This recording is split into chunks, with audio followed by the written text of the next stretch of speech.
Ever found yourself bending over backwards for a client only to realize later that they were the ones walking over you?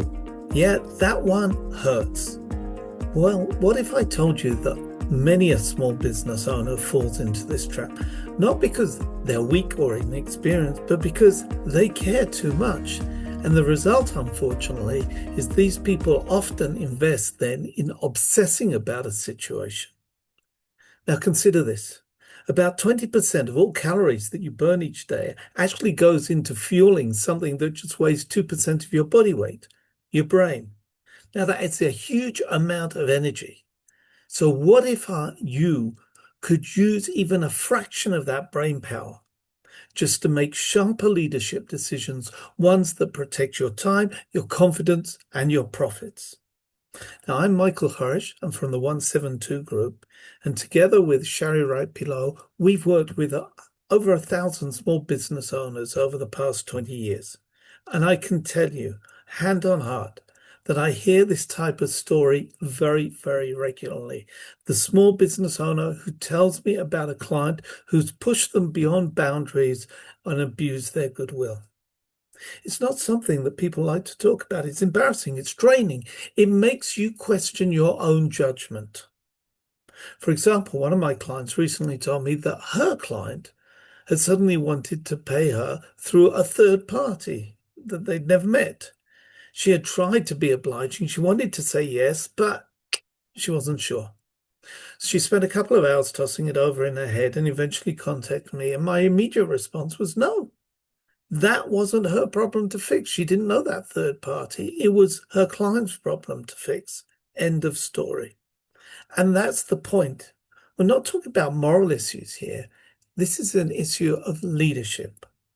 So let's talk about it, because when you stop letting your goodwill getting abused, you reclaim your time, your focus, and your power to act as a leader of your own business. So I want to introduce you to 4 habits that will help you stop wasting this time, stand taller, and get back to serving those clients who truly value what you do. And by the way, if you like this kind of content, please hit the subscribe button. It's free, it's simple, it takes you a microsecond to do so, and ensures that you'll know the moment we release the next episode. Now, the first point is you're not out to please everyone. You want to lead. You don't have to accept every client that comes your way. Now, I get it. I've been there as well. You're running a small business and you feel that every new client is kind of a win for you. You've got bills to pay. You want to keep busy. You think something is better than nothing. But here's the problem. Not all clients are created equal. Some will respect your boundaries. Most will. And some will see how far they can push them, even if they're doing it subconsciously. I love what the business author Daniel Priestley says, that your goal isn't to serve everyone, it's to be oversubscribed. You want clients to compete for your time, not the other way around. That starts with saying no more often so that you can say yes to the right people. My next point is get everything in writing. Now, this is non-negotiable. Every deal, every engagement, put it in writing. Not a 10-page legal monster, but even a one-pager. Because this is your first line of defense. Just something clear. What you'll deliver, what they'll deliver, the price, including the taxes, and what the payment schedule is. If you're supposed to send the invoice on the first of the month and the payment terms are, say, 15 days, then that's it, 15 days. No guessing, no chasing, no need for friendly reminders. It is not about mistrust. It is about mutual respect. Even if they seem lovely, even if they're your friend, don't just hope people do the right thing. Contracts create frameworks that make it clear for everyone what is the right and correct thing to do. Now, item number 3 is track every minute of your time. If you've ever found yourself in a payment dispute, this is often where it starts, where one side says, I thought this was included, and the other side says, I never agreed to that, and track everything. Show what you've been doing. The calls, the reports, 5 minutes here, 10 minutes find it, chatting, speaking to a potential client of your client, etc., etc. It's a pain. It's annoying. It can be petty, but it's your protection. And please don't rely on some kind of Word or Excel system. Use a real CRM or project tracking tool. Yes, and you'll have to invest in such a thing. Airtable, ClickUp, Monday, Notion, everyone has their favorite. Pick one and stick with it. Because when you have facts, not feelings, facts, you can lead conversations with confidence.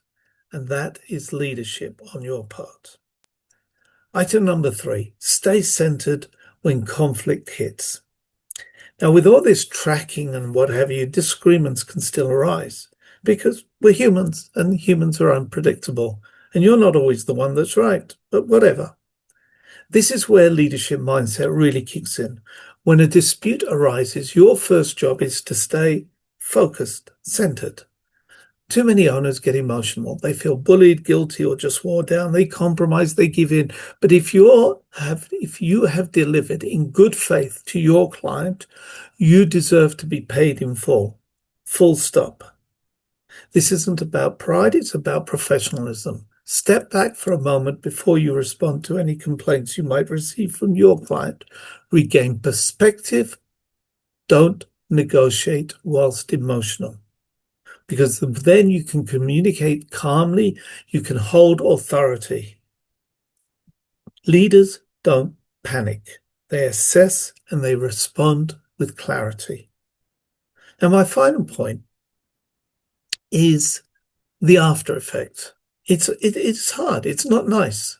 We've all been there and done that. But learn, adjust, move on. Get those instincts working again. You will get burned. It's part of growth. It's a chaos, and out of the chaos comes growth.